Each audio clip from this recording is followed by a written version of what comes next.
the Third Reich faction. That's the Imperium's going to turn to the Third Reich now. But he posted a picture on Twitter with Sean Dean. He's got his castle. It says "Justice" on it. And then somebody says Hook is some fucking girl says on Twitter, Hook is what? Stokely, I hate your bald ass so much. And then Big Stoke on Twitter goes, wow, Hook will pay for his crimes. It was confirmed that there was a forearm fracture which required a cast. I am distraught. I rolled dice with my left hand, so I'm please don't make me sue this company, Tony Khan. Please, you know that a portrait of your father that's hanging in your office? Well, once I own this company, I'm replacing it with a big-ass photo of James Brown. Yep.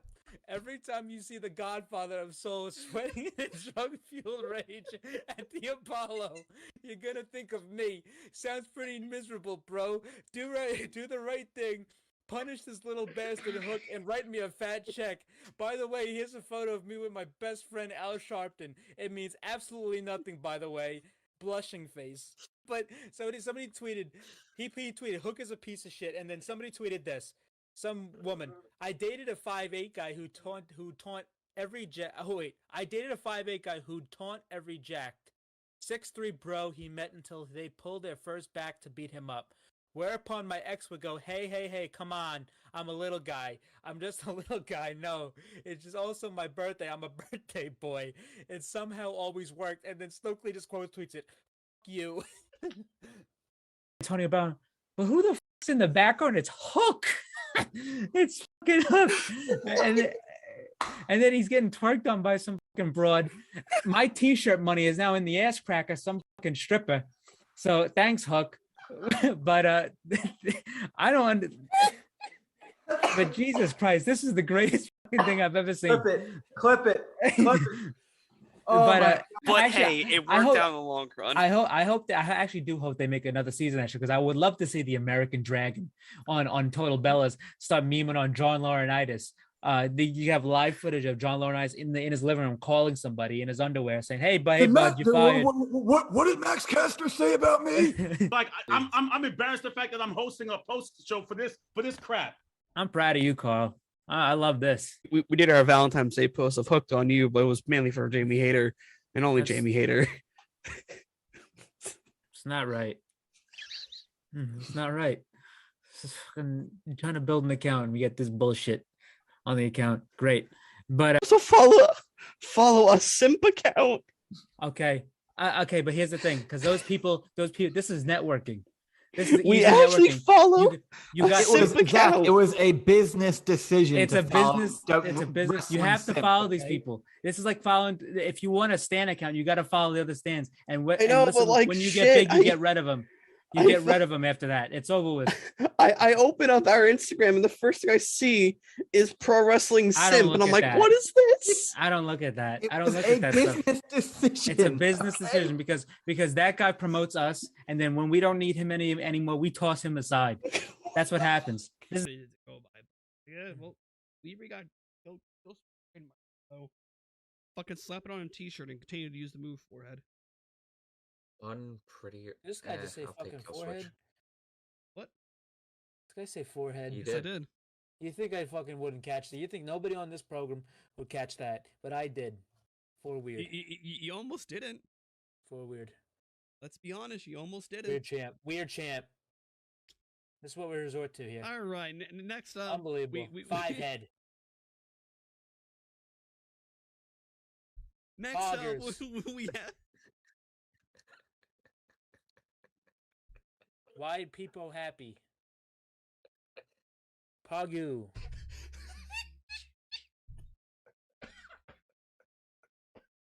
Weird champ.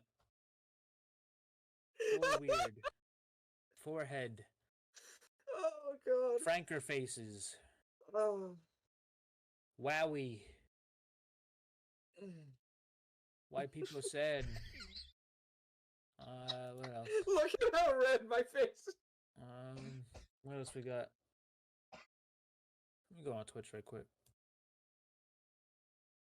Okay. Why? Why do people happy?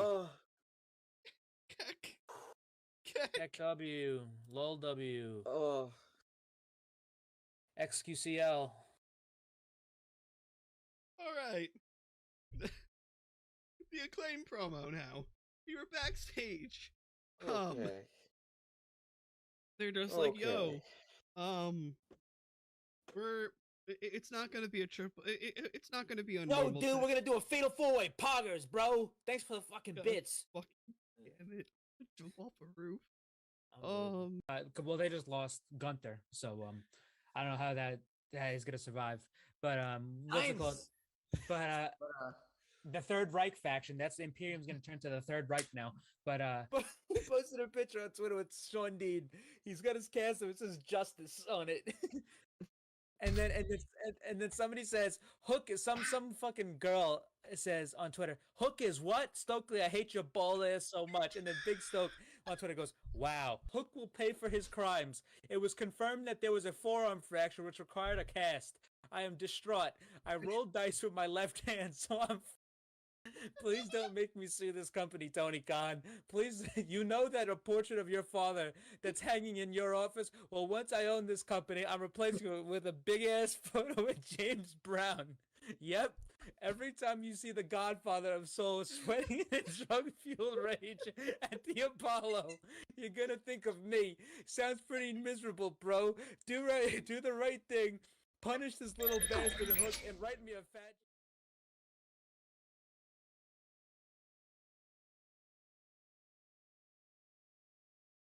All right, just hold on.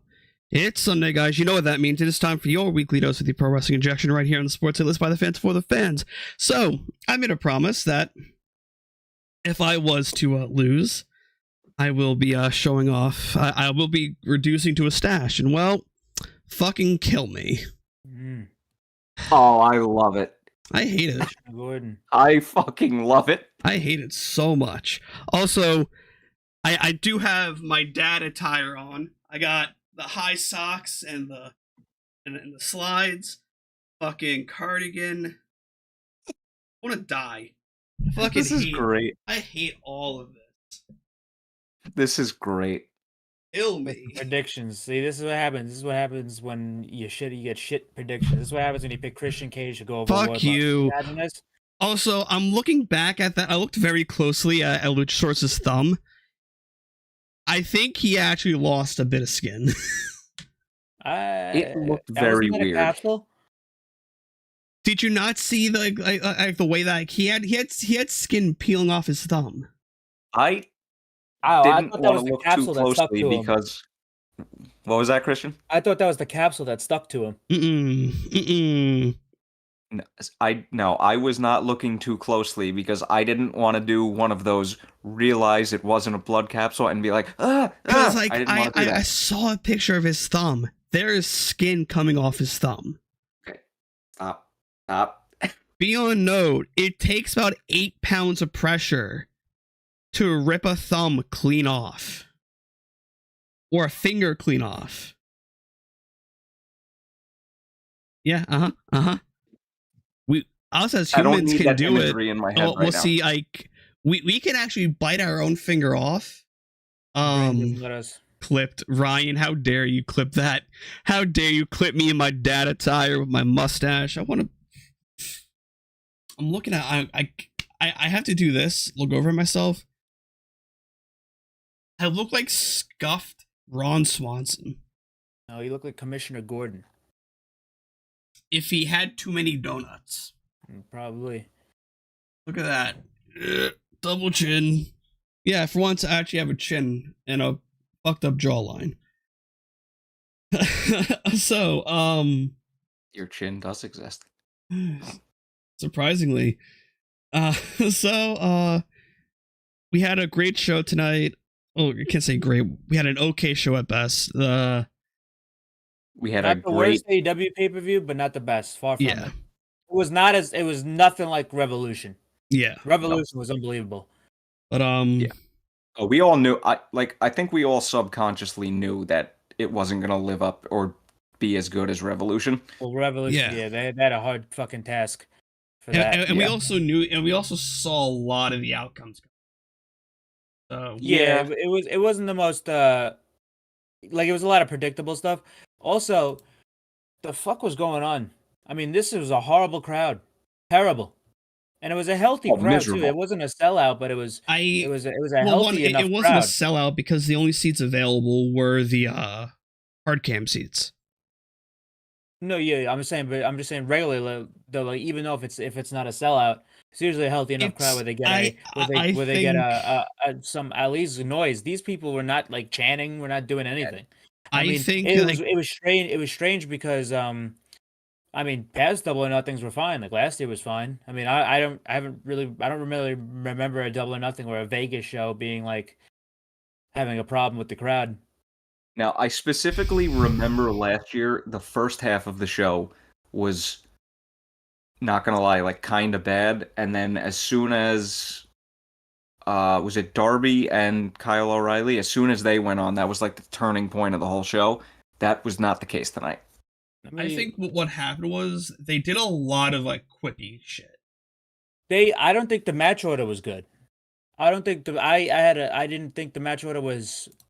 I thought starting with the battle royal was a not a very good decision. I would have definitely started with Jericho and Cole instead, but What can you do? I kind of have a hot take on this one. I'm glad they didn't. Yeah, one thing I would say too is that I would have did Jade and Taya at least second or third because the crowd came up for Statlander and that whole thing. They would have like that got them ready for the 4 pillars. So they probably could have sustained that and did that, but I'm not sure. I don't know. With the way this crowd was tonight, I don't know about that. Yeah, they were fumbling. I couldn't get like I always defend sometimes like when like a crowd is poorly mic'd because that has happened. A crowd can be very poorly mic'd. You can see the reactions, but you just don't see it or hear it. And I mean, they came up for moments, but yeah, like, they did. But like this was just a very very muted crowd. I think. I think it was because this card was very predictable. Well, not even that too. It's from videos I've seen. Like I saw a crowd footage video of Wardlow winning the title. Not winning the title, but retaining, and it sounded completely fine there. So I don't know if it was mic'd poorly or if it was just shit. But just looking at the crowd, it wasn't. It's like they weren't like starting any chants or anything. There was no stuff like that. But yeah, it was just not a very good crowd, and it makes you think. I know that's what they want to do, but I know it's what they're probably not going to stray from it, but go back like the smaller arenas. No, not that. Just like moving pay-per-views, because if you think about it, it's you have Revolution that revolves, you have Full Gear that revolves, and All Out and Double or Nothing usually stay put. Forbidden Door now is confirmed to revolve, and we don't really know what's going to happen with All In after they do Wembley, which I guarantee you they're not going to get the same number that they did for number 1, but I number think 2 they can go to a different they could either go to another place in America or just go to a different country or do another arena to that capacity again. But I mean, I would like I don't think it's out of the realm of possibilities where they can move Double or Nothing to a spot. I know it's a Vegas focus, but most of the AEW is Vegas, not Vegas, but focus, because it's not like that's the thing. It's not AEW is not like Double or Nothing was not Vegas focused. It's because the company was started on a bet.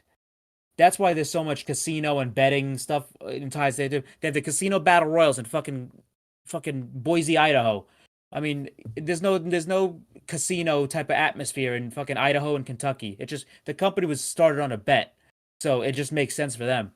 Well, you want to know what I also think it is? It's them trying to cram 3 shows in 5 days. That doesn't help. Well, now 3 shows in 5 days coming up. Didn't they do the same thing last year? Well, no, they did. I just look. No. Rampage was taped this week, right?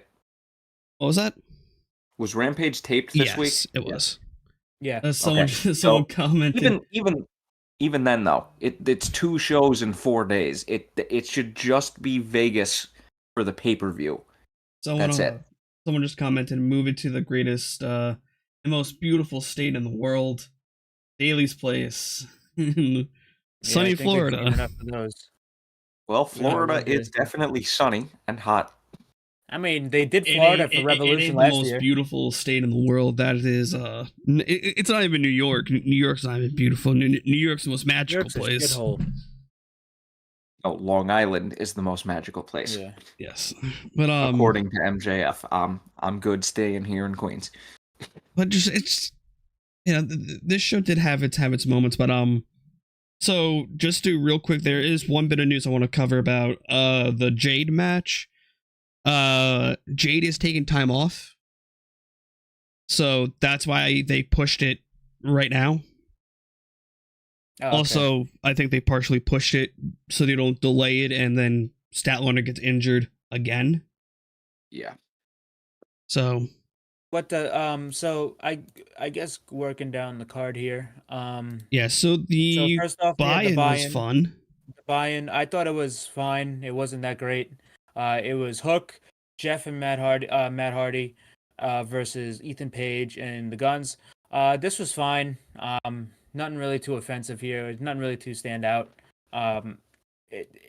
Like Hook got his, Hook got his. Everyone got their shit in. Jeff had a rough spot where he tried to do a whisper in the wind, but he fell. However, a lot of people are saying like that might have been a botch. I didn't really take it that way, just because before that he was selling his I think it was his ankle or anything. And Oh yeah, no. AEW does this spot a lot where somebody will be working on or selling their ankle or their leg, and they'll go for like a springboard and they'll just fall off. Jeff's looked ugly. So I don't know if it was a botch, but I've seen like Pac. Like I remember when Pac was doing it. Pac literally tried to go for a springboard and then he like purposely fell off. So I don't know if that was the spot, but if it was, it kind of looked ugly. But I hope he's okay. But I mean, he still doesn't look like all that great in the ring. I mean, he doesn't have much time left. I mean, that's their story in AEW. Matt even admitted. I mean, Matt has even admitted as being like, we don't. I mean, this is our last contracts. So, I don't think that retirement match is going to be with them in the Bucks. Yeah, I really don't think they should be like winning the tag titles off FTR. I really don't think that should happen. The next tag team champions should be Aussie Open. That's really the only people I see that are heels that could beat FTR right now. Mm-hmm. So now the Hook, Matt and Jeff Hardy won. Now they have control of Ethan Page's contract, and that took us into the main show. They started doing the entrances for the Battle Royal. What's weird was I think it was JR who said, "And our opening contest will be the unsanctioned match." Okay, JR, and then then all the entrances started happening for the Battle Royal. I'm like, there's like 9 minutes left in the buy-in. Are we gonna have the most shortest like Battle Royal ever? And then no, of course we got all the entrances. Orange Cassidy was last. Then we started the show, and so the Battle Royal was fun. It had its moments where I was like, "Oh, are they doing this?" The second half of the Battle Royal was really good. I actually thought this was one of the better ones that they did overall. Yeah, I think it's because of the talent. There was less filler. So like there was a lot of notable names there, like Swerve, Keith Lee, Orange, Jay White, Brian Cage, the Lucha Bros, Big Bill, but yeah, it's Ricky and stuff. I thought everything up from when Cage got in. When Cage, because Swerve and Cage were outside the ring for like half the match. When Cage got in, that's when it really picked up. I love Cage's Zangief attire tonight. He dressed up as Zangief from Street Fighter 5. Street Fighter, well, not Street Fighter 5, just Street Fighter. Because Street Fighter 6 is coming out next week? I think so. Yeah. Yeah, next Tuesday. Just to I love the gear. I'm looking at the comments back and forth. We'll get to that part, Mike, because I do have my gripes with that one part, because it was fun, but then it was like, okay, well, What's it called? what's it called? So Cage gets in, and then Swerve comes in, follows later, and then Keith Lee eventually gets dumped out and by Swerve, so that's going to continue their storyline. There was a great spot where Jay almost got eliminated by Ricky, and then he countered with a Uranagi. And then Jay gets back into the ring. Ricky fucking drills this guy with a spear and throws Jay White out. So as soon as I saw Jay get eliminated, I'm like, okay, so it's Swerve or nothing. It's either Swerve and then or Orange is gonna win. Well, how just like even like seeing like the small sequences. I want Kip and Orange to have another feud again. They work so well together. They mesh so well. Maybe a match. How about a feud? Fuck you. Listen, I like Kip. It's just, I mean, the guy is They not had presented lightning as in a any- bottle during the pandemic, and they fucked the it guy- up. The guy is not presented as any form of a threat whatsoever. But Which I tell you, sucks. I will tell you who was a threat in this match. Dustin Rhodes hit a Canadian destroyer on Brian Cage on the ring apron, at about 60 something years old, which was pretty sick. But the final four ended up coming down to Ricky ended up getting dumped out by Big Bill. The final four ended up coming down to Penta, Swerve, Big Bill, and Orange Cassidy. And Penta eventually gets dumped out, and so does Big Bill. And then the final two comes down to Swerve Strickland and Orange Cassidy. And this was a excellent final sequence between Swerve and Orange Cassidy, which makes me now this is a program that I want to see here. A Swerve Orange Cassidy singles match at least, because of the way they were working here. There was multiple times during this sequence where I thought Swerve was gonna dump this guy out and win. They had the crowd as well. They got the crowd up for Swerve. They got in. This is A awesome. lot of skinning the for cat Swerve and Orange. spots. Yeah, that and just hanging on. Swerve's house call, a move where he jumps and then he kicks you in the face. Kicks in the side of the head actually by a seated position. That was I love that. He was punking out Orange. He gave him the Swerve stomp. I'm like I thought he was gonna lose after that, but they both are on the ring apron. Swerve is gonna go for the Swerve stomp on the apron. Orange gets his legs up. Swerve's dazed and tries to give out. Orange is gonna give him the orange punch, but he's like, wait a minute, what the fuck? And then he just kicks his arm off and wins the battle royal, retains the international title. Orange Cassidy will see another day as champion. Should have mentioned that Big Bill was about to eliminate Orange Cassidy, but then Trent took the bullet for him. Took that boot straight to the head. And didn't Chuck take a bullet for him earlier in the match too? What now? No. CM Punk just posted the a link to Ticketmaster. He added the United Center and he put the Collision poster on his Instagram story. With everybody's face blacked out besides the House of Black, with Danhausen's face. And MJF has Batman's face on. So that's a good one. This is the first. Well, this is actually pretty monumental because this is the first inkling, the first like promotion he's done. This motherfucker! I swear to God, that's actually pretty good. Not gonna lie.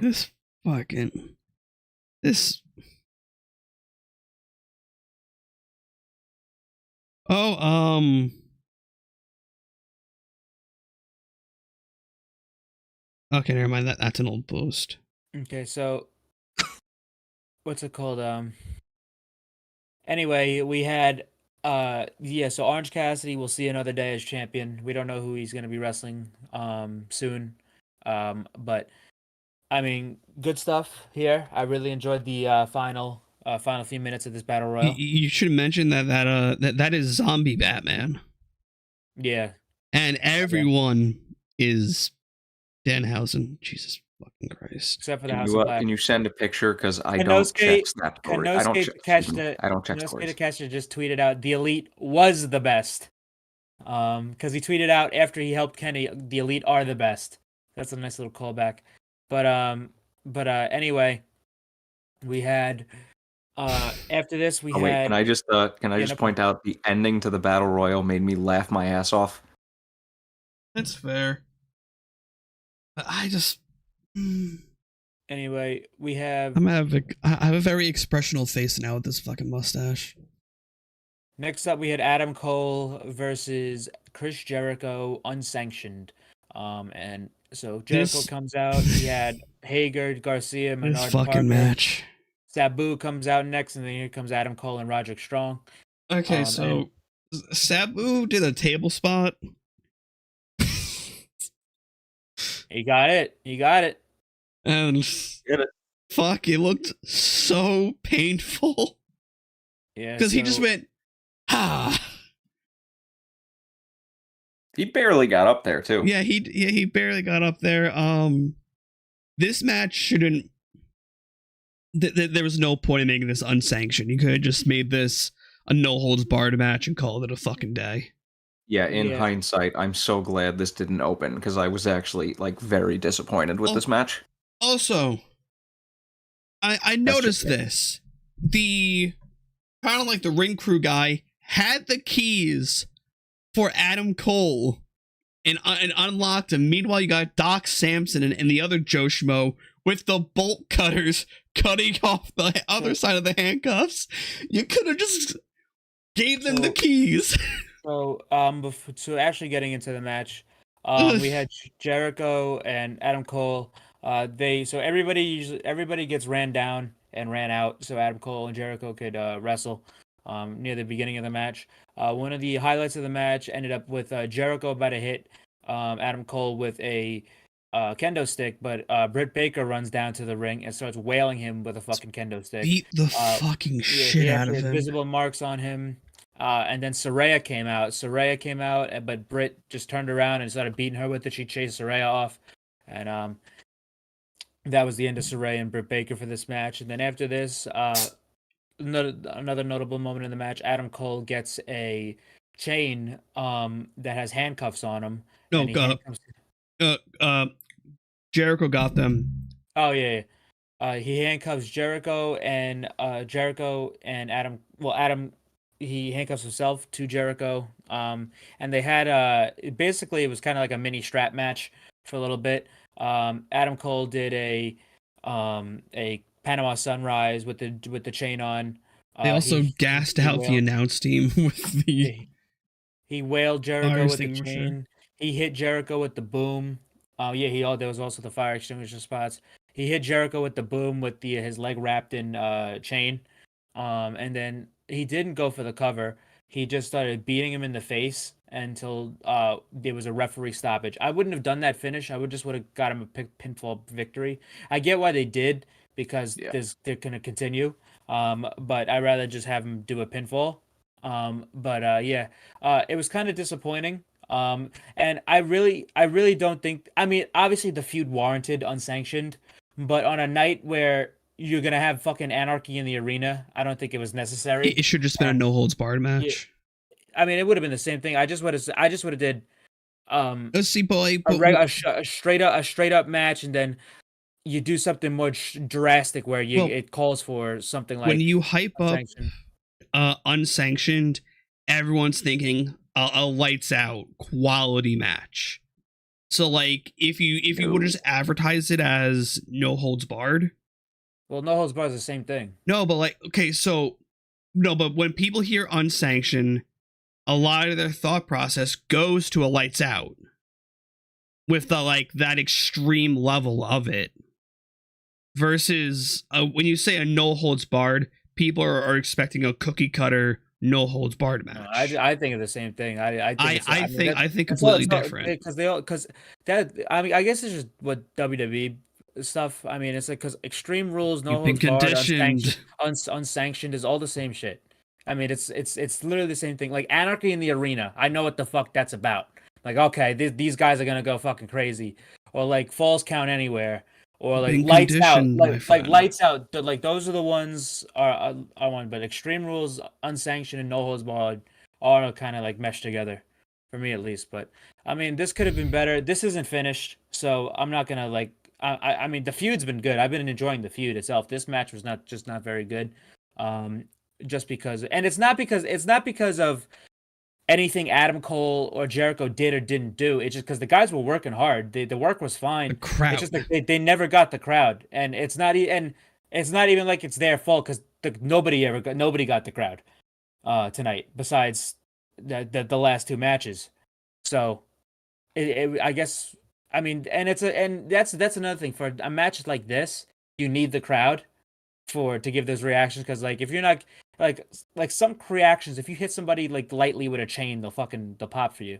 This was not one of those nights, so it suffered due to the crowd reactions, but Yeah. it could have been a lot better. They could have did something else, but Yeah, I felt like the whole match in general was just lacking something. yeah. Like dead crowd aside. Where's Phil at? Phil won't be AEW there is until Collision. fucking June. Yeah, so AEW Get your Collision tickets is now. for- Go to CM Punk's Instagram story and get your tickets for Collision now. Fantastic picture, by the way. It's Fantastic. if he put Batman over MJF, I know for a fact that Punk does like Batman, so that means he does like MJF. There's even the zoomed out pic over Julia's face. Oh, that's fantastic. Wait, what did he put over? Oh, come on, man! The zoomed out one. You don't gotta put over Julia, man. She's a part of the team. I guess she doesn't like him, so. But what was after the next up we had the AEW tag team title match between Jay Lethal and Jeff Jarrett versus the FTR with the special guest referee Mark Briscoe, which I loved his referee uniform with the camouflage. This was a That's fun. funny. I actually thought this was pretty good. I enjoyed this. Yeah, match. this was good. Yeah, I enjoyed it. They didn't have the crowd for the first half, but the second half of this match was excellent. No, you had the one guy just yelling at Karen the entire time, and JR was like, "Shut up over there, quiet you." Yeah, so Karen was doing These basically fans. Karen was basically doing the same shit she was doing at the Ric Flair final match show, which was actually pretty great. She was getting amazing heat. But yeah, so Jezebel. Sanjay's out there with Cash and Dax custom guitars. FTR come out, and it was funny because Mark Briscoe. I mean, this guy. I mean, he can do no wrong. But yeah, first half of this match was pretty basic until there was involvement from Karen. Karen was outside and she was fucking yelling at the fans and shit like that. And that set up Mark in the ring because when FTR was trying to get in the ring, Sanjay was grabbing at their feet, their legs. So Mark Briscoe goes, "You," and he's pointed to Satnam as well. He says, "You're out of here." So he throws Satnam Singh and Sanjay Dutt out. As he's doing that, Jeff Jarrett gets the guitar, swings the guitar at Dax. Dax ducks and wails fucking Mark Briscoe in the head. And Mark Briscoe's out. He's slumped. Dude, He's done. the way Mark Briscoe sold that guitar spot, I was laughing so hard. Oh, that was but- great. But that wasn't But after it. that, but after that, as Sanjay is leaving, Aubrey Edwards sprints out. Hold on. and this is Remember, the no, wait, you fucking ever. forgot. Fucking Sanjay that goes this, does this. You forgot to mention that they hit the Shatter Machine, and they call it the Shatter Machine now. It's no longer the Big Rig. Yeah, they did that on when they won the title. I did not. Well, I did not watch back. Actually, no, it wasn't when they won the titles. It was the it was the pay per view before. It was No, I remember them always calling it the Big Rig up until No, right it was- now. no, it wasn't. It was they hit it. When was Beth Phoenix and Edge versus? When was their mixed tag match in WWE? Because they did it against the judge. Oh yeah, it was at Elimination Chamber. So Beth Phoenix and Edge did the Shatter Machine at Elimination Chamber, and the next show after that, they started calling it that again. I did not notice that. I Yeah. could have swore that I've always heard it being called the Big Rig It was- every time. It was definitely that because I remember when they did. I'm like, oh, Beth Phoenix. I think it was the day before. I think it might have been Revolution, to be honest. But I do know for a fact that's what it was. All right, so they hit the shatter machine. Mark's out, pretty much like a 12 count. Aubrey comes running down. Then Sanjay Dutt does this, stops her, tries to go around. That's when it was. And when then they came back with Revolution. Okay. And then here comes Karen with the guitar and just crushes. Fucking Aubrey Edwards gets wailed in the head with the fucking guitar. This is the first.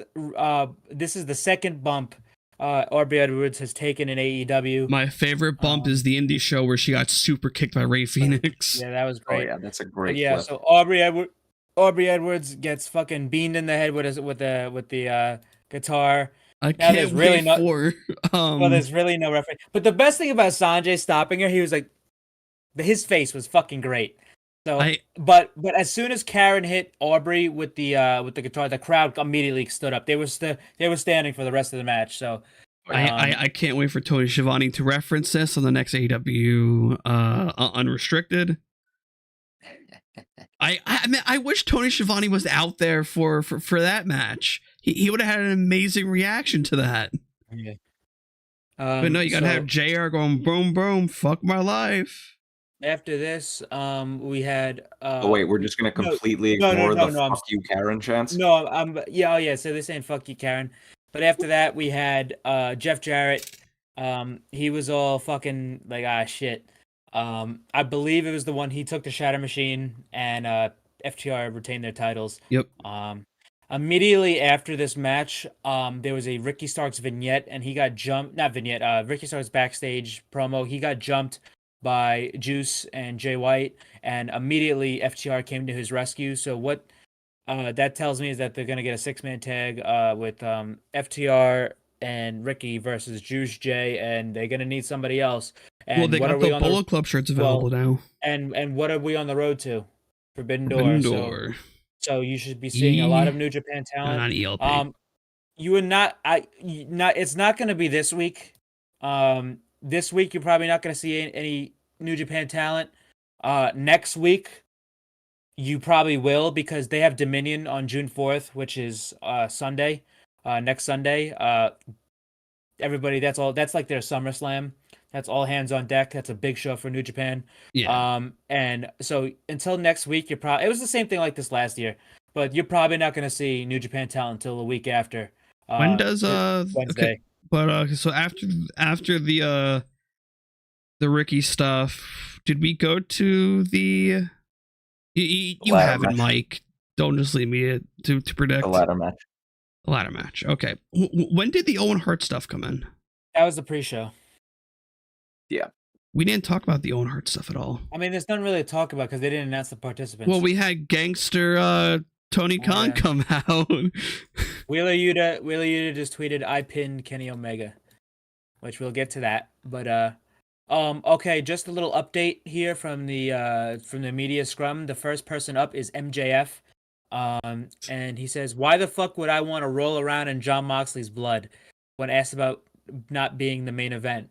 so he goes, and he also said, "I know Kevin Nash. He's a big mark for my shit." So absolute bastard this kid is. MJF update. But yeah, so I guess we're gonna get MJF on the scrum, so pretty cool. But yeah, but you had gangster Tony Khan come out with a very big fedora. So good. Yeah, he looked good. But anyway, after the tag team match, we had the ladder match, the TNT title ladder match between Christian Cage and Wardlow. Immediately into the match, I mean, obviously they still didn't have the crowd. Does MJF have pickles again? It doesn't look like it. Shit. It doesn't look like he has any pickles. Damn. But anyway, yeah. So we had, so we have Wardlow and Christian Cage. And the match was fine. There was some cool spots in this, like where Warlow gorilla pressed Christian onto the ladder, stomach first. I love how Christian's still using the turtleneck fucking attire. Drip It's just a God, man. he's just a fucking scumbag. This guy. It's the drip. But Warlow tries to climb the ladder. Then Luchasaurus comes out. He got involved pretty early. Then Arn with one of the brisk jog. So Arn comes out. He starts neutralizing Luchasaurus and goes and bites this guy's thumb. I'm still waiting to see like any form of like photographs of how this looks, Hey, Tom. because that thumb though, man. MJF says, "I don't need to wrestle every week. I wrestle when I want." Oh, there you go. Yep, I agree. I'm trying to like get concrete look at this thumb because it looked fucked. Because I forgot that Luchasaurus doesn't have any social media. He's smart. Insanely smart. But anyway, You know that he has a PhD? Masters. Oh, excuse me, a master's. Yeah, and history. I'm sorry, it's 12:30. We just watched the 4-hour pay-per-view. I can't wait to fall asleep. Yeah, I have I'm to looking. watch NXT after this, so Okay, don't look at the group chat, Mike. Just wait for this to bypass. Actually, no, Christian, I'll send it to you. I want you to look at that thumb very closely. MJF goes, Brian Alvarez, stop smiling at me. I sent you the image, Christian. That thumb does not look like a blood capsule hit it. Fucking potato quality, but yeah. I don't know. We'll see. He'll post It's a picture so of it. mangled. Anyway, yeah. So as he did that, Warlow got him on 2 tables that were set up, and basically hit Sammy Guevara Swanton Bomb off the ladder through 2 tables to Luchasaurus. That was a great spot. Warlow also trying to be like Sammy Guevara, jumping from the top rope to the ladder and breaking the fucking ladder. Yeah, and trying to use it again like Hobbs. But and they were trying to hold it down, and they were tipping over again. But yeah, there was an earlier spot in the match where Warlow got crotched by Christian Cage on the ladder bridge, which was and when that happened, Taz, and I quote, "That can cause a rupture." Yeah. There was, after the table spot and the Swanton spot, there was a great shot of Christian fucking looking up the apron like a fucking prairie dog. It's now memed to death. Yeah, this guy's like, uh-oh. But yeah, so he gets in the ring. Arn stops him. He catches him off the ladder, gives him a power bomb, and climbs the ladder, and Warlow retains his title. It wasn't the best ladder match. It was fine. Nothing really too special here. It was good. I'm glad Wardlow won. Christian does not need it as badly as Wardlow does. So, and he's not like a guy who can not lose. I mean, Christian's purpose in AEW is to help younger talent get over. Keep in mind, folks, that match is what caused I told you what you were seeing here today. I told you. And listen, when the 5 o'clock shadow starts rolling in, the mustache will look better. It will. Next up, we had a vignette from the backstage of Chris Jericho and Saraya, and they basically just challenged Adam Cole and Britt Baker to a mixed tag match for Dynamite, which ended up being confirmed later on in the show. Some fucking asshole stagehand tried to show up on Jericho, and he fucking threw a fireball in his face because he's a wizard. Someone went wild on Twitter with that, like it was Jericho mid motion screaming at Saraya in the background, and they put POV, you're a target. No, Jesus. I love pro wrestling Twitter sometimes. It gives me the giggles when I need it. So I Yeah, enjoy after pro wrestling Twitter more than hockey Twitter. So So- anyway, after that, we had the we had the women's match between Tony Storm and Jamie Hayter for the AEW Women's Title, and um, I really had a feeling this was gonna happen. I wasn't confident in it, but I really did have a feeling this was probably gonna happen. But Tony comes out, and then Jamie comes out. They play her music. She doesn't come out. They play her music again, and then she gets tossed out by Ruby Soho and Saraya. And yeah, she gets beat up on her way to the ring with her shoulder. And I saw the comment, Mike. Fuck uh, off. but yeah, good though. yeah. They start beating the shit out of her shoulder. I mean, it was like she didn't even have a chance. But they started the match. She got in the ring. Her shoulder. I think this was a clear audible calling. I don't think it was inaudible. I just think this is how. I thought this was all planned, but like Oh no, it was 100% planned with yeah, it how was all terrible that planned. finish came off. yeah, it was all planned, but it's like it's inaudible in regards to like, all right, well, this is not how we wanted to get the title off of her, but it has to happen tonight. But yeah, we had Saraya got chased off by Britt Baker again. Later on in the match, Ruby Soho sprayed the spray paint in Jamie's face, and then Sheeta That did came not down stick. and neutralized her. Later on, They're getting the wrong spray fucking paint. Tony fucking nailed this woman with a hip attack in the corner. There was a spot where Jamie Hayter hit the Haterade on Tony, but couldn't cover her because of how badly her shoulder was damaged. And then after she hit the hip attack, she got her in the Storm Zero, planted her, and Tony Storm is now your first ever two-time AEW Women's Champion, which I'm all for because I love Tony Storm. And if they needed to get the belt off Jamie because she has a legitimate injury, this was the way to do it, and Tony's the right person. And it's nice that because Tony finally gets a reign without that interim bullshit tag on her. She's because if you remember, she always had that tag on her, and until she lost it to Jamie, where they made it where then they finally stripped Thunder Rosa. But And then Tony also, Yeah, they retroactively made her like non-interim. and then if Jamie's good to go by Wembley, she will be winning that title back. I would say pending the extent of Jamie's injury, the rematch is happening at All In. Jamie's hometown, England. I mean, it makes too much sense. If she's healthy by then, yeah. By the way, Tom, enjoy the ice cream, my friend.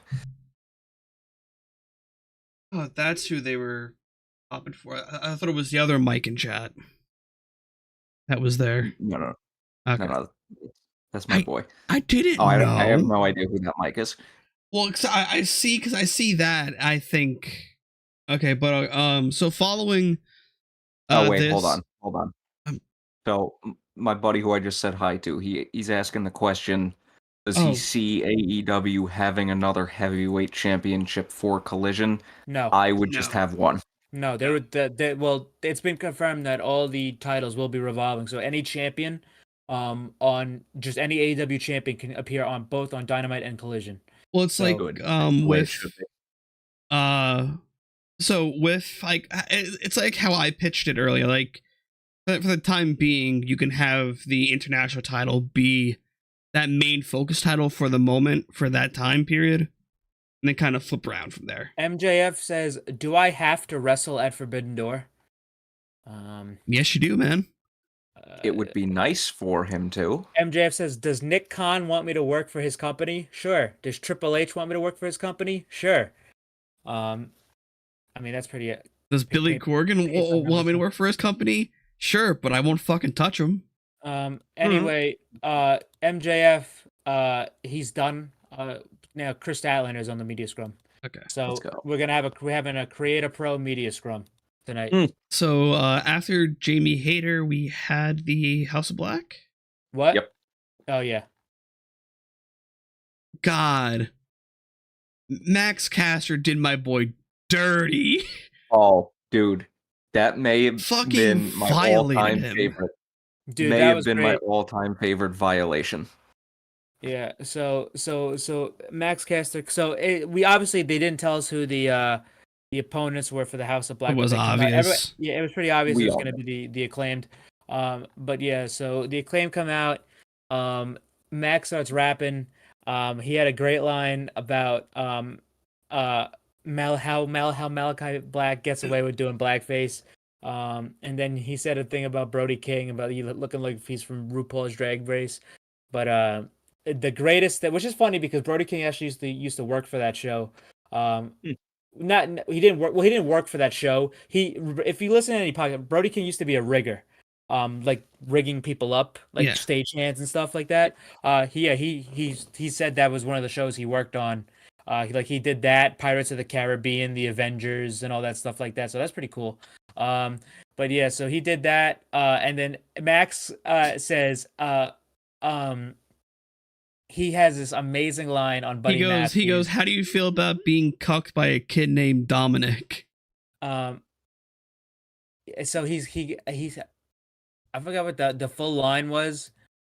Hold on, Oh wait, yeah, let me, he goes, I got it. He's Buddy Matthews. You sounding all ominous, but you're getting cucked by a kid named Dominic, and So that good. that was an excellent one. And You- he wasn't done. He had usually on pay-per-views he has extra bars, and he had some extra bars here as well. He asked why are you House of Black and you got no black guys, which was funny. And yeah, and then he did the everyone Dark Order got it. They got it. Also, your friend's wondering if you're drinking coffee No, I am drinking ginger ale. from a mug. I have a lot of sugar in my system right now. Like a lot. I've had almost an entire 2-liter bottle. I have a lot of sugar in my system. Also speaking of blackface, that's gonna come up in the main event. I'm seeing Twitter. Dude, that social is so media. ridiculous. Are you kidding me? It's like It is so ridiculous. It's a fucking mask. Fucking people need to chill out. Who cares? Precisely. Fucking blackface. If it was blackface, you'd fucking know it. This guy's wearing a black mask with black face paint with a red stripe, and people think we're in fucking Jim Crow. Grow the fuck up. Also, if Really? you look at the guy's music, he actually performs in a mask. Performs like that, and then you got Sean Ross. That's fucking dumbass. Oh, I wouldn't wear that. How about you fucking go? Anyway, Touch grass. This is why I don't like him. Burger. Just shut the fuck up. Give me my news and go away. All right. So Yeah, anyway, I'll flip a burger. yeah, Paperboy, give me my news. it's like do your job and shut the fuck up. You have one purpose, and if you weren't doing this, no one would really give a shit who you are. It's the truth. But no, it's it's not that. Blackface. I was waiting for. Guy thinks he's fucking Jinx and Pokemon in a '90s anime over here. Jesus Christ. But so yeah, this match, it had a very flat start. The trios, it had a very flat start, but then it picked up towards the end. Yeah, I mean, they had a long, drawn-out segment of Bowens not being able to get a tag, but it made the hot tag to Daddy Ass a lot better. But I like the finish because Daddy Ass shouldn't be fucking beating nobody.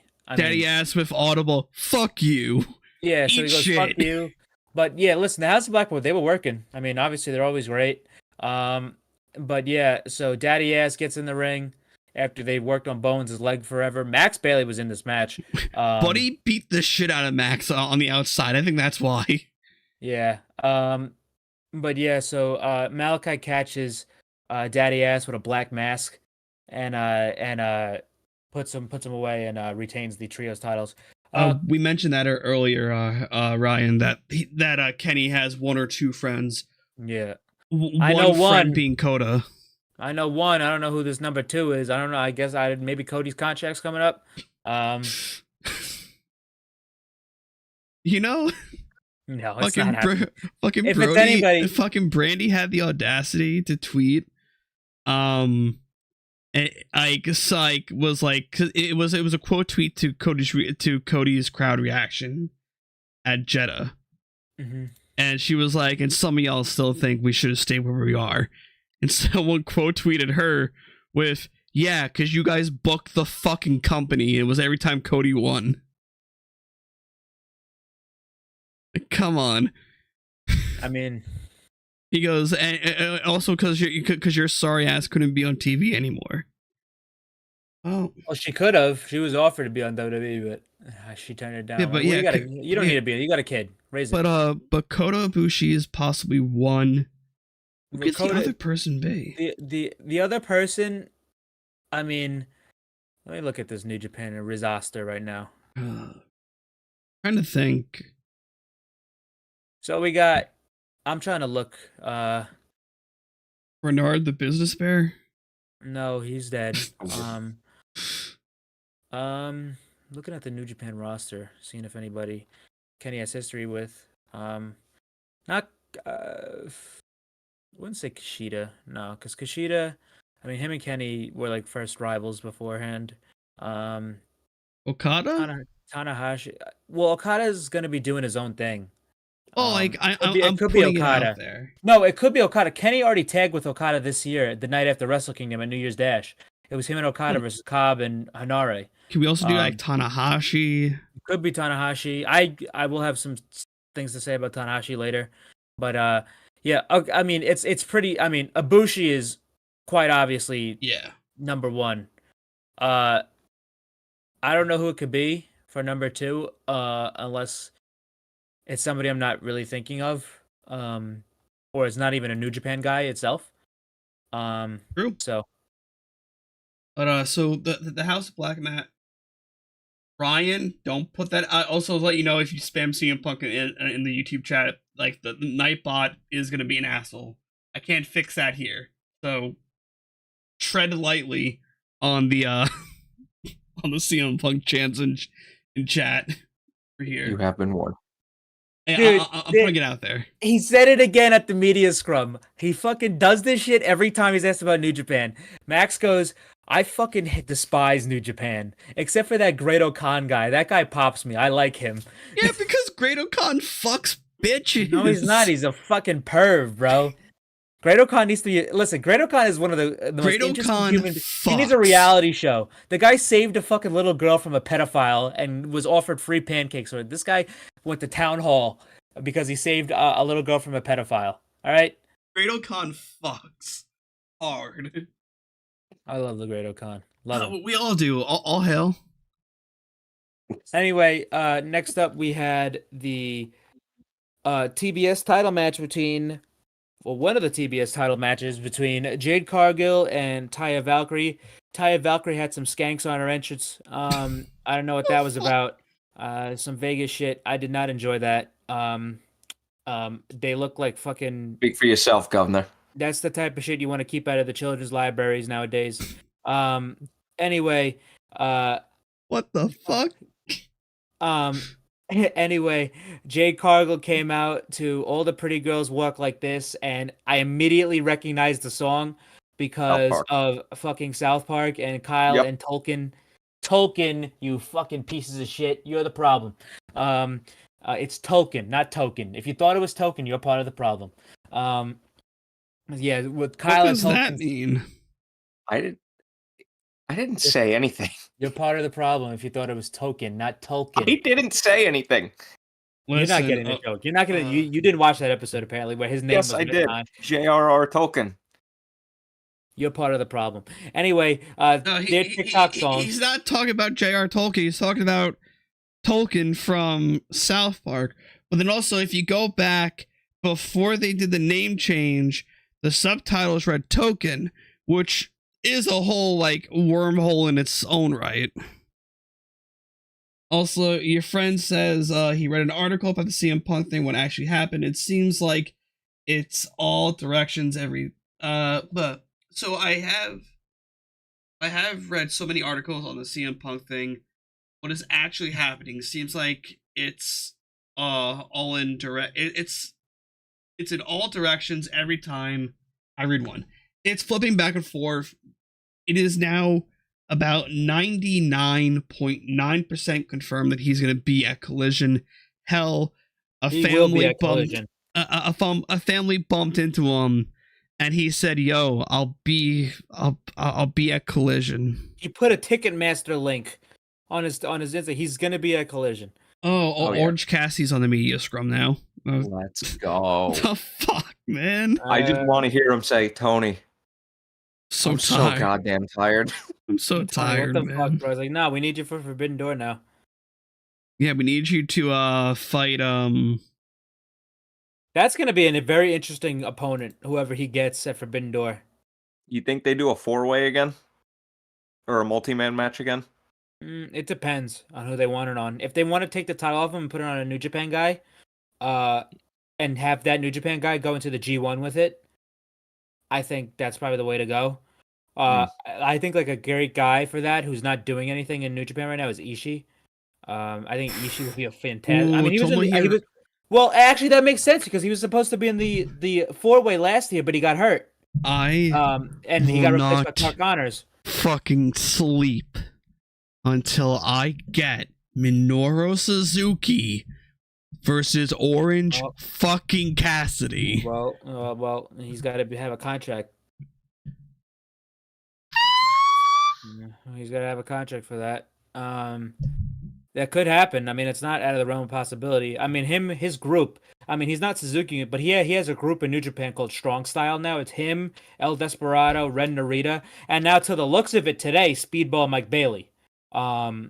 Which We'll get to that on Wednesday.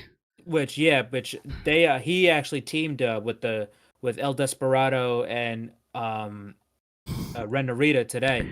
But yeah, we'll see. Just fucking give me Minoru Suzuki and Orange Cassidy. I was robbed because of COVID. Okay, but so the TBS title match. A lot of things because of COVID. Yeah, the TBS title match. It was. The match is fine. Jade actually looked good to me in this match. She did a fucking springboard, which I didn't expect at all. So that was pretty cool. But yeah, this was about one of Jade's better performances. She got fucking stomped out by Taya on this one move she did. It's actually Candice LeRae's finish in WWE as well. But yeah, Taya, there was a great near fall where Taya hit Jade with the Road to Valhalla, and I thought she had her. I was like, wow, they're gonna fucking pull the trigger on this shit, and they didn't. She was able to kick out, but then that went to the finish. Jade hit her with the Jaded, defeated Taya Valkyrie, and then after that, Smart Mark got out of the ring, said Jade could fight anybody. She's ready for anybody. She could even do another person right now. But there's nobody left. She's 60-0, and she can't. And nobody's gonna be able to beat her. And who would that bring out? Someone had a sign in the crowd that had 62-0. Someone added I two think more it matches. was. No, I think it was. I think they just fucking knocked 2 off. I really, I really believe that she had an extra like 2. They might have knocked some 2 job matches off or something. I don't know. Have like a clean number. I have no clue. But actually, you know what? Matter of fact, let me go to the website. I'm right here. Jade right here. Nope, just 60-1. That's fair.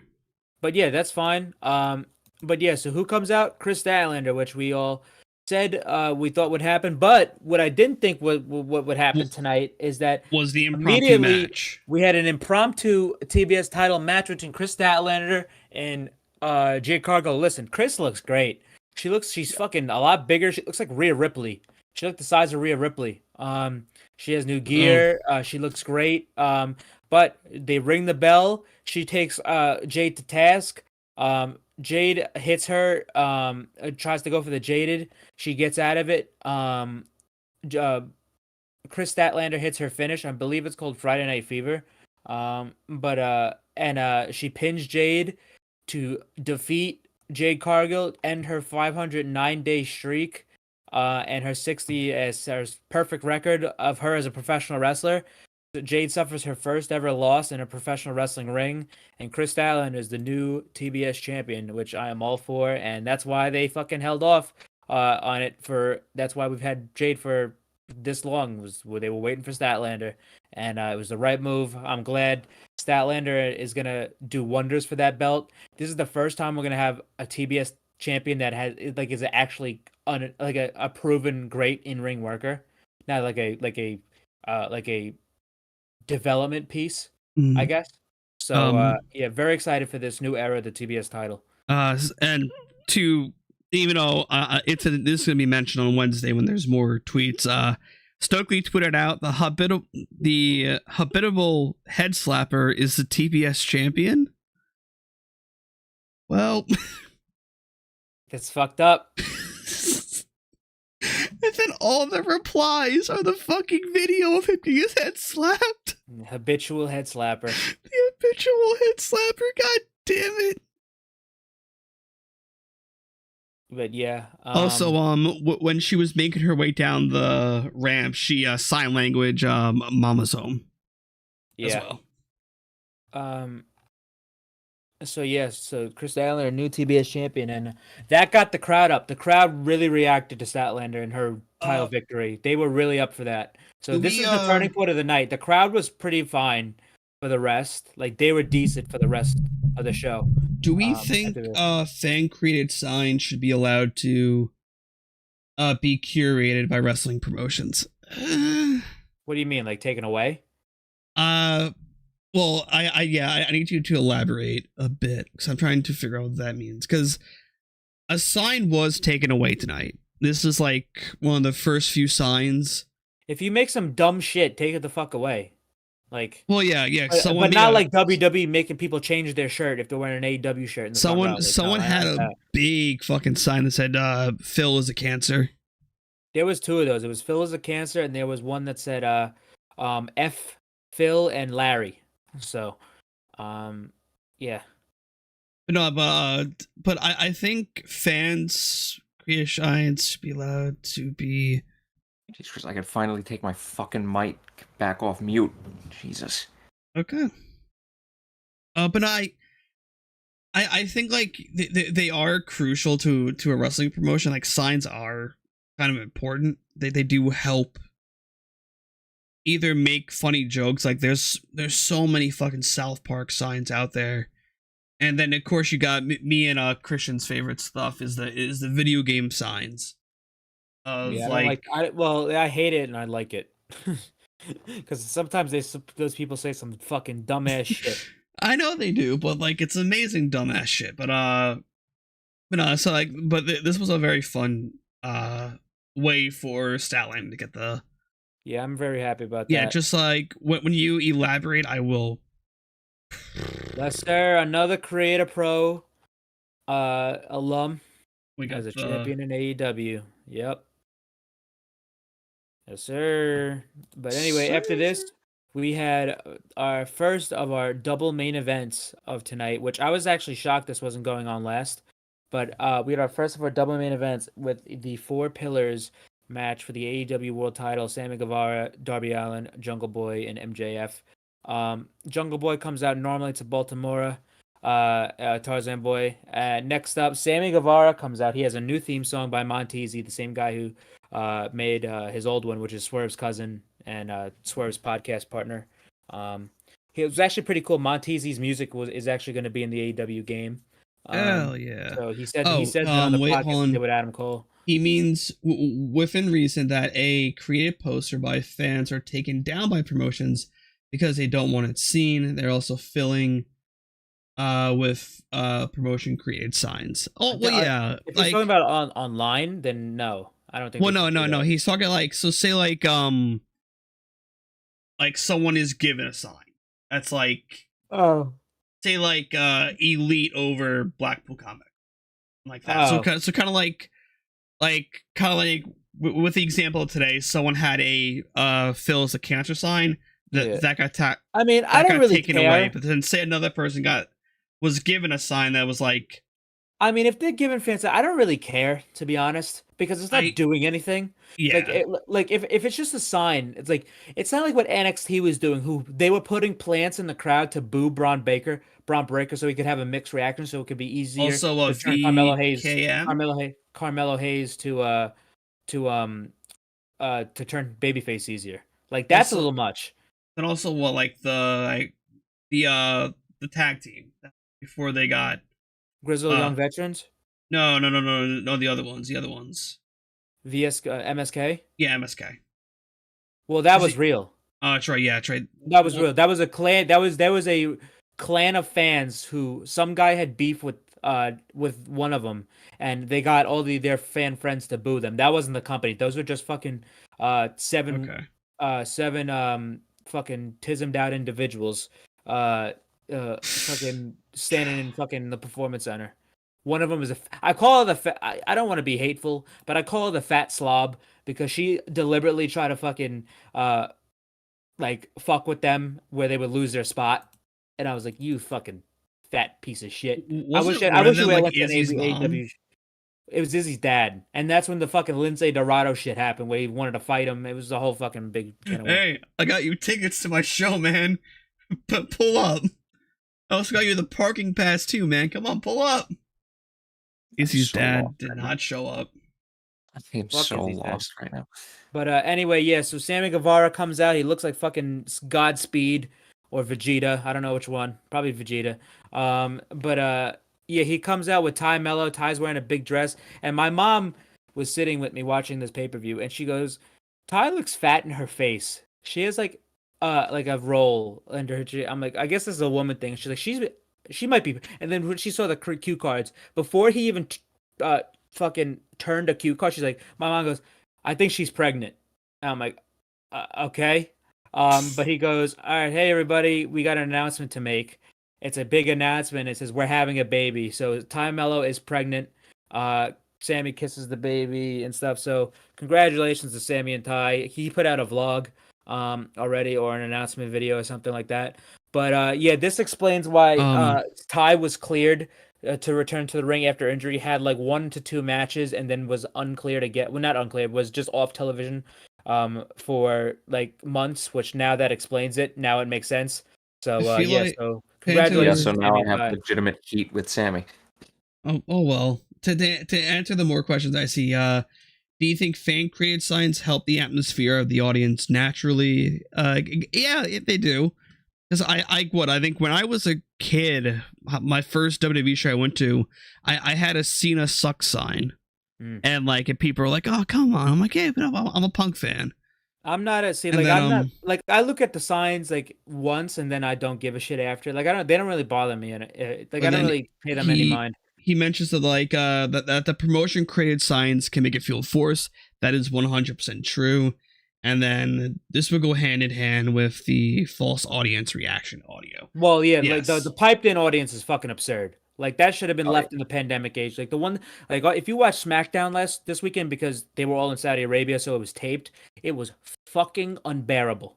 Unbearable. They're chanting fucking "This is awesome," and I'm watching the front row. These people are fucking sitting there on their phone. Well, hell, like what was it? During Thunderdome era, we were told, all right, there is MVP with the Hurt Business. Thumbs down, guys. Big thumbs down. Dude, I couldn't. I couldn't do it with people directing me. I swear to God, if I was there, if I actually did it once, because I tried to do it once, but then it just didn't let me in.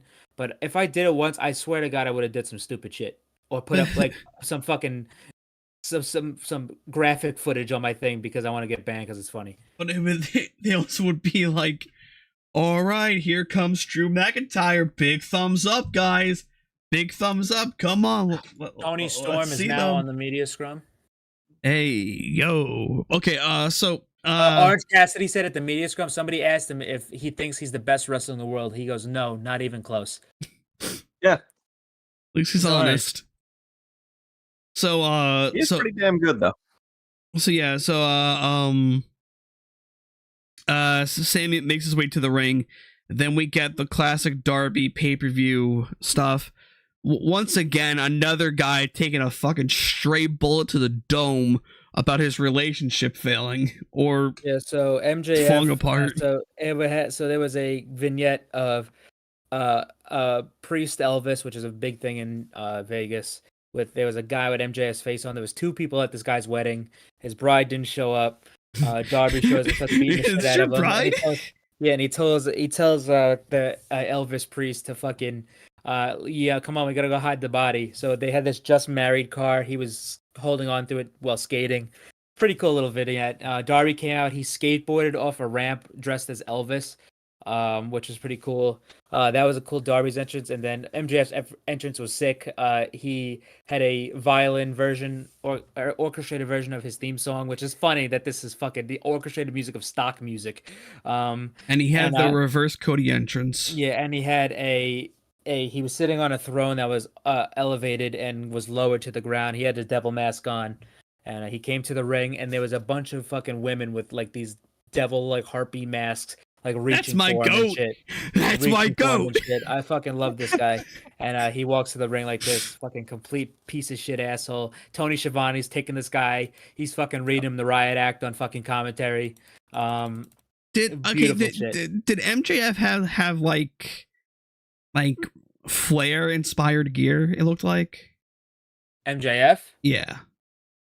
Not to me. Fucking had fucking Kentucky Fried Chicken expired gear to me. He had Chicken Joe inspired gear to me. The yellow and the fucking red. I'm like, this guy looks like a fucking chicken. Well, to be honest, like KFC is red and white. Yeah, So red and white. He had a like Hogan type gear. The Reign of Terror. I just thought a chicken. Like a Don't mess with the Colonel. Yeah, just think of Wendy's. Think of classic Wendy's. I have big heat with Wendy's right now. Oh. Because every time, last 3 times I went there, they fucking either forget my straw or my spoon. So, See, that's why I just stick to a triple baconator meal and call it a day. I'm a picky eater. I just eat nuggets like a fucking jabron.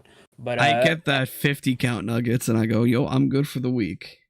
Yeah, I don't know about that. I'm on a diet. I'm a gym rat now, so can't be. I need to go on a diet. I am, in the words of MJF, a fat piece of shit, and I really don't care. I carry my weight well for the most part. As long as you go on walks daily, then you're fucking good. Also, so what?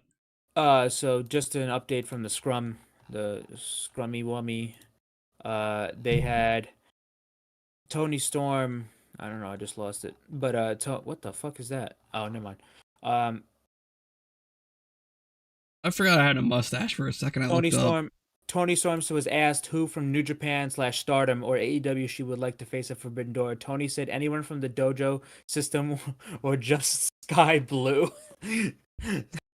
Or just Jesus. Sky Blue.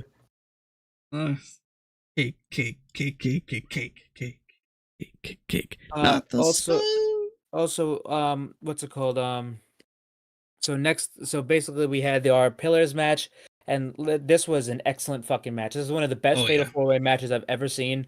I was so excited for this match because of what it was. Like, what company has like 4 guys that will carry this company for years in the future, and like 4 stalwarts that just do what they have all had like different paths. It's just really cool. Like 4 main characters in the ring together. This was one of the coolest matches like on paper that they've ever done in AEW, in my opinion.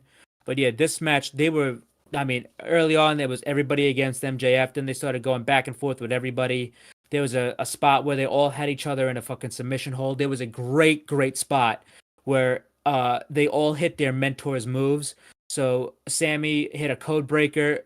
Darby did a Scorpion Death Drop. Fucking Jungle Boy hit a kill switch. And MJF hit the Crossroads, which was cool. And then Sammy did the Walls of Jericho right after. I also loved the Canadian Destroyer spot where everyone hit a Canadian Destroyer. Everybody hit a Canadian Destroyer. The coolest one being Jungle Boy. He leapfrogged off of Darby and Sammy's back. And to do the one on MJF, that was a great spot. There was a great spot where MJF got into the ring with a microphone. He said, "Sammy, you got a kid. You got a kid. Think about the baby. You need the money." And Sammy basically said, "I'll lay down for you." And then he laid down and rolled him up. There was a great spot where they did constant roll-ups. All this, it was so fucking back and forth. The high spots, the fucking Spanish fly to the outside, the moonsaults. The MJF catching Sammy Guevara's shoe, and he goes, "You're a fucking idiot." And then he gets super kicked by Jungle Boy. This match was excellent. Darby fucking running full speed at the barricade and knocking MJF and Jungle Boy and himself over the barricade. MJF hitting the Chris Candido top rope power bomb, avalanche top rope power bomb for the top rope. Candido was a big inspiration for him.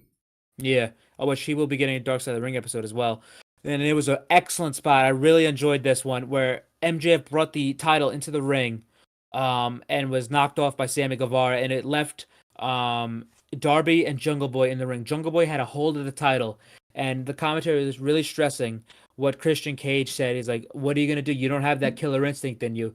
And I was thinking they could turn it Jungle Boy heel, and he could smash Darby Allin with the fucking thing. But he had, just like Hangman last year with CM Punk with the title, whether they hit him or not, he had a crisis of conscience, and he threw the title out and was damn near pinned by Darby Allin with the Last Supper. But I loved it because he doesn't have that killer instinct. But when he does, he's gonna be a heel. I've said it before, and I'll say it again. And I've been talking about this since the pandemic days. There will be a day where Jungle Boy goes heel, and he's gonna be Hollywood Jack Perry. He's gonna be in a suit. He's gonna have a title with around him. He's gonna be Hollywood Jack Perry. Fucking, I'm from Hollywood. Oh my God. God. Family's rich as shit. Fucking, you people are scumbags. I'm from LA. He's gonna have Anna Jay right next to him. Fucking, he's gonna be unbelievable as a heel. I can't. The guy has a face of a scumbag. You just unlocked an amazing idea with that. So you do the Hollywood Jack Perry thing. What you have is two bodyguards, Brian Pillman Jr. and Griff Garrison. Who the fuck is Griff Garrison? Exactly. I was thinking it, but you said it. Good old PT. That could work. That could work. This needs to be said. Tony Storm was asked about Jade Cargill. Tony Storm said she would slap the tits right off of her. Okay. But now back to my idea real quick. That could work. I think Jungle Boy Danielson's on the needs to scrum. go heel, man. Like, Danielson's he's getting very stale as a face. But I think though, if we like thinking about like, because I think you and Nick have mentioned that that the Varsity Blondes should do a heel shit. I said Griff should be a heel. Griff could be a fucking piece of shit dick heel. So could fucking Brian Pillman Jr. Yeah, and I think Griff, because Griff he tore his bicep, I believe. Yeah. He had surgery, and I think he looks good on Sammy's vlog. I think he's close to returning. But Brian, I have no clue what the deal is with him. He's been tagging with Brock Anderson on Dark, but that's before they canceled Dark. But like, if you think about that, that could be a good way to put them heel. Hollywood Jack Perry with Anna Jay is money, and listen, but it would be easy. That also means you need to pull Anna Jay away from JAS. Well, it makes sense now because Ty's done. Ty's going to be out of commission for at least a year. Now Anna's the only woman in that group, and here's the thing: the Outcasts are more, and Saraya are more part of the JAS than Anna is. Like I was thinking about it during that Adam Cole angle. Why didn't you just have Anna and Ty beat the fuck out of Britt Baker? It was the Outcasts, so it wouldn't really be anything like all that monumental having Anna just split away from the JAS, and because Ty's going to be gone for probably about a year now, and who knows if she'll even come back after that because it's a child and that you don't know what can happen with that. Look at Penelope Ford, for Christ's sake. But that could happen, and that's another thing as well. If they do Anna with Jungle Boy, you could do something with the Outcasts. Like, the Outcasts do not have to be in the JAS. Like, he could just work with or have like a business agreement with Saraya, and it would be just fine. So it's not even a female faction either. Like, it's not female centric, and that's the one thing too. Sammy has basically barely been in the J. Like, this is the same thing they did with Danielson when he had the program with MJF. He had no allegiance to the Blackpool Combat Club during that entire program. Same thing with Sammy here. Sammy had nothing to do with the JAS during this entire program. So it's like Anna could just fucking go do her own thing and join back in, which probably shouldn't happen. It could be a long thing, but yeah. I think this is why I said on the pre-show that I think his next feud, Sammy, is Jericho. But, Sammy? Yeah, Sammy, because I look at it this way. He's going to go back to the JAS. They could do the storyline where I'm just like, hey, look, I need some time on my own just to figure some stuff out. And then Jericho's going to be like, just come back with us. And Sammy could do something like, Chris, no offense, but I they leave you technically for did that I already. leave you for 2 weeks, and I'm in the middle of a world title feud. As soon as I go back with you, I'm playing second fiddle again. Well, it's like they technically did then, him boom, stepping good. away. They did that with the MJF in the Inner Circle. They did that already. But Yeah, no, but I mean this time he leaves for good. Like the Garcia angle that never was followed up on. Unfortunately, yeah. Yeah, but anyway, it's probably waiting in the wings. Let's be honest. I hope so. Aubrey Edwards has said fuck Karen Jarrett. Okay. Deservedly So in the very climax of this match, Darby I get it. hit fuck off. Darby hit this is a great finish. MJF with the hammerlock takeover. So what happened was once Jungle Boy threw the belt out of the ring, Darby tried to go for the Last Supper. He Jungle Boy kicked out. MJF got back in the ring. He was gonna give Jungle Boy the coffin drop, but MJF gets in the ring, gets the title, throws the title on Jungle Boy. Darby Allin gives a coffin drop to the title on Jungle Boy. MJF hits him with a headlock takeover, pins Darby before Sammy could jump in to make the save, and fucking highway robbery. MJF retains the AEW World Championship. Fantastic match. Great fucking finish. Like I said, one of the best fatal 4-ways I've ever seen. Just don't forget that Darby tried to win with the headlock takeover. He tried to win with it, but couldn't. MJF wins with it. I hate it every time because it's this man. It's just like a generic move number 3 for your creative wrestler, which is why it's so good. But that's why it's so good because it's not supposed to. That's the thing. It's supposed to be it. It's a headlock takeover. That's what you do at the first two minutes of a match. But then Starts a wrestling promotion that exclusively on cruise ships. What the fuck are you talking about, Tom? I'm going insane right now. Let's hit up the Jericho Oceanic. There's a Jericho Oceanic title out there that Matt Cardona holds. Let's get into this main event so I can fucking go to bed. I'm tired. So it's time for the main event. So Justin Roberts gets on the mic. He says, "Well, ladies and gentlemen, shit's about to hit the fan. This is anarchy in the arena." Okay, here's my gripe. It was amazing the very first time he did it. Well, because we weren't expecting it. Yeah, but now this was forced. It was also. Well, I'm glad he did it in a different cadence. He just shit's about to hit the fan. And then then out comes the Elite with Wayward Son.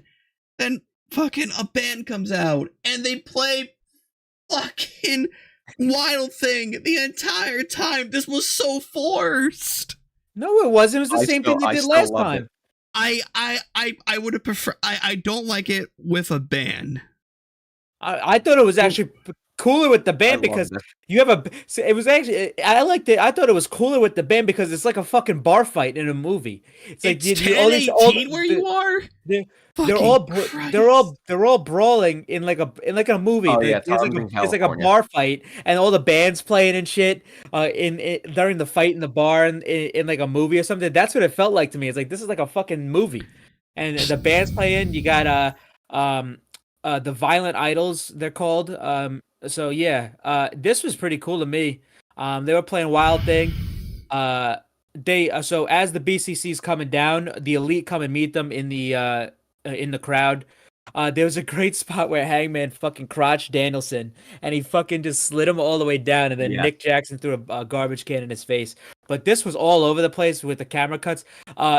Early on to this match, somehow fucking Rick Knox gets busted open, and Claudio Solom's like, "What the fuck happened to you?" And then Tony Schiavone goes, "The damn referee's bleeding."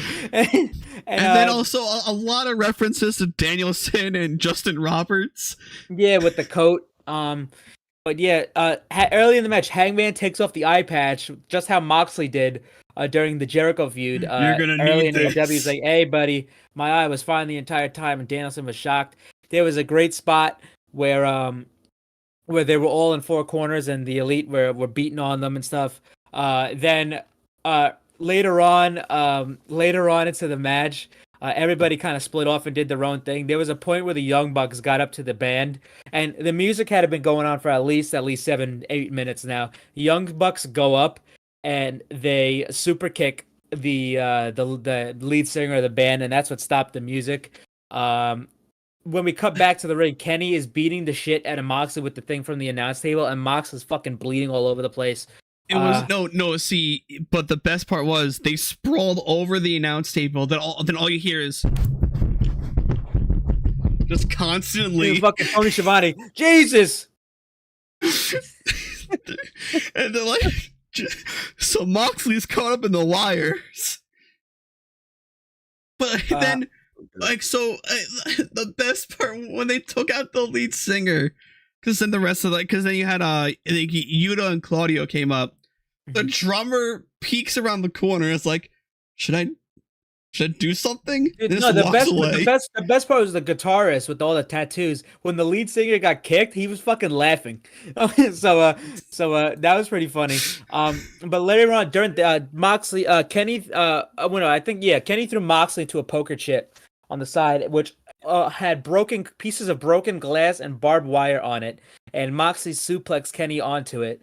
Then we cut to fucking Matt Jackson and Claudio in the concession stands. And they were beating the shit out of each other. And then Matt did a fucking moonsault off the concession stand. And then Claudio starts swinging, does the giant swing in the concession stand around Matt Jackson. Swung his Matt fucking Jackson, head to the and trash swung his head to the trash can. They start fighting all the way outside.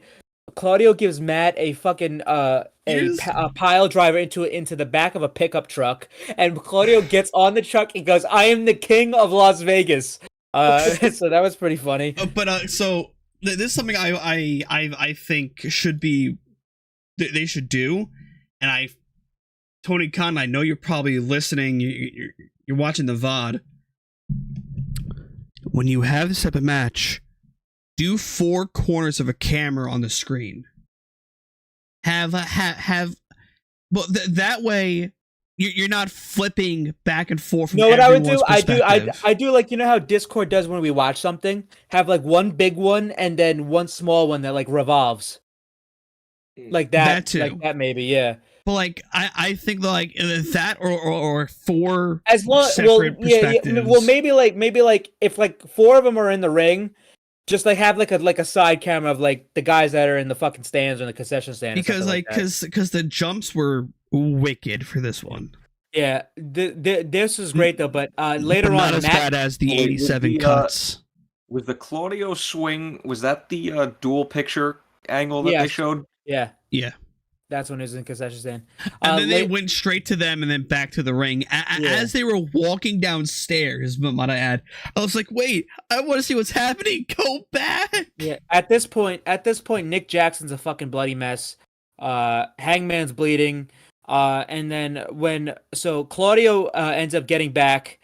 Then here comes Matt Jackson. Fucking John Moxley I believe he has Nick in a like a Boston crab, I think. Yeah. Oh no, he had him a single leg crab, and Yuta had him in a crossface, and they were not letting up. So Nick was trying not to tap, but Matt comes back. He comes back from being pile drived on the also getting his shoe ready. But he comes back and he super kicks Moxley in the face, and his fucking shoe explodes. This guy hit an exploding super kick on John Moxley. That takes Moxley out. This got a big pop because no one was ready for that shit. Then he starts super kicking the shit out of Wheeler Yuta. But then Claudio takes the shoe off and punts it into the crowd. Yeah, and he punts it into the crowd. That was which a great punt. They started booing because they took the shoe back from the crowd. I think what they should have done was, and this is to be honest, just take off the sparker thing and then give the shoe back to that person. Do you know how expensive that shoe is? Do you know how much money they make off of t-shirt sales alone?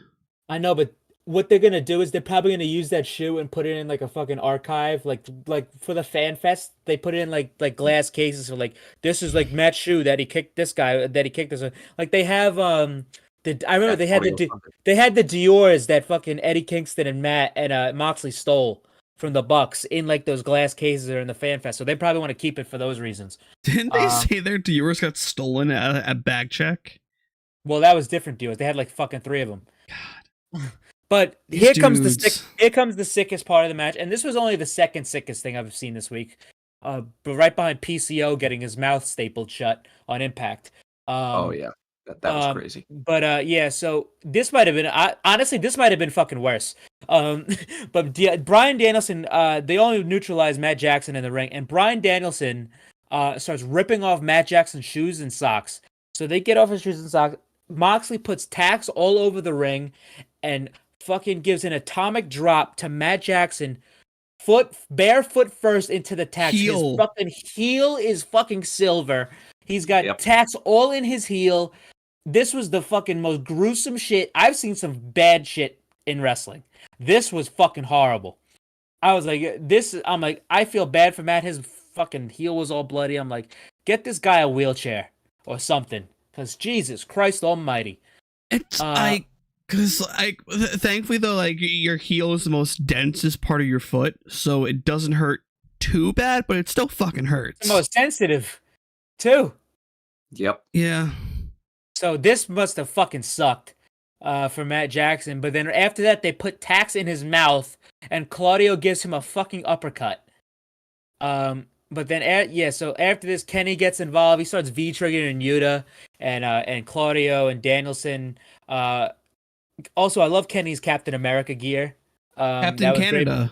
Yeah, because he was using the fucking trash can lid as a shield. He was fucking doing the Steve Rogers special and shit, like the Superman punch with it that he does. But later on into the match, Don Callis was on commentary for this match. And later on, Don Callis gets in the ring. Kenny has Bryan up for the One-Winged Angel. He hits Bryan with the One-Winged Angel, but Yuta breaks it up. Don gets in the ring. Kenny looks at him, and Kenny's like, all right, what the fuck do you want? And all of a sudden, a masked individual with a hat on attacks Kenny Omega, gives him the jumping knee, and Don Callis gives the screwdriver to this individual. Yuta hits him in the head, and who is it to be revealed as? None other than Konosuke Takeshita has turned on the Elite and has sided with Don Callis. Not the Blackpool Combat Club yet, but with Don Callis. Well, he has bled with the Blackpool Combat Club. We have no. This is a question that's going to be answered. But Yuta smashed him in the fucking head with the screwdriver. Locked him up with the seatbelt, and Wheeler Yuta pins Kenny Omega in the main event, the Double or Nothing, to win it for the Blackpool Combat Club. That I liked. That's how you make a fucking star right there. He already is one. Look who he's surrounded by. But Brian said in the scrum, he is so proud of Wheeler Yuta. Look at where Yuta was with the best friend and just a fucking indie guy that really a lot of people weren't familiar with. Look at him now. To answer your question, my cat's name is Kelly. It's the ball of mush that's ears. Yeah? Oh yeah, Tom is a huge cat person. Yeah. My calico that I've had since 6th grade. Bryan Danielson just said in the scrum, Bryan Danielson does not think Nigel McGuinness could hang with him in the ring if Nigel came out of retirement. If Nigel can get cleared. Nigel did say, well, he actually can. Oh, he can? Well, that's the thing. That's the misconception about Nigel. He doesn't have to get cleared. He was never injured. I thought he was. That's why. No, he was never injured. He just retired because he failed the physical that WWE presented to him. He just retired after that. Medically, he can wrestle anytime he wants. So him and Brian Olin will be on the tables. That probably he said if they sell out Wembley, he might have to lace up the old boots. That's what he said. But they're damn near close. He's lacing up those boots. Yeah, but just to say this, fucking Yuta pins Omega with the seatbelt. I love that finish. The Blackpool Combat Club win. We don't know, and they were spread out. The club raised each other's hands, but Takeshita and Don were in the back. So Takeshita and Don are together. The Blackpool Combat Club and Don and Takeshita, we do not know what their allegiances are yet, and we're gonna find out on Wednesday. So that's how they went off the air. I'm very excited for this. Kenny, I obviously love the did small cut to Kenny in the ring just dead. Yeah, Kenny obviously said in the post match he has friends that he can help. One or One of them two. is Ibushi. Ibushi is coming in. We're on the road to Forbidden Door now, so I we're going to think- be seeing New Japan talent. I think so friend number get 2 ready. is probably going to be Okada. I think that's I hope so. almost a layup. Well, here's the would be thing. dope. Here's the thing too about Okada. I think it probably is Okada because Kenny tagged with him earlier, and Okada has shit. Okada and Shota in New Japan, they even did it today. They're fucking out to get each other. They are fucking with each other, heavy. And Shota is a. Oh yes, and it was announced today that Sunday at Dominion, it's gonna be Ishii, Tanahashi, and Okada versus Moxley, Umino, and Castagnoli. So that means Okada has a gripe with the Blackpool Combat Club. So what that tells me is that Okada has requested a match with Bryan Danielson, but they're teasing Mox and Okada, which has already happened in the G1, in Mox's G1 run. He did. However, they could just use this feud just to get to Danielson. So I think Okada Danielson is a very big possibility, and he's going to be involved with the Blackpool Comic Club. Okada is probably going to be the number 2 guy, right next to Ibushi. What All I'm gonna say is, if this all plays out the way I laid it out a couple weeks ago, I'm gonna be happy. Hey, if it plays out the way you laid it out, then we know people are watching. But I'ma be happy. to do the wrestler of the week to kind of start this, well, to kind of the wrestler of last week to start the new week, because there's going to be a new wrestler of the week on Wednesday. I am giving it to. You know what? I'll give it to Darby Allin. Oh, Mike, who do you got?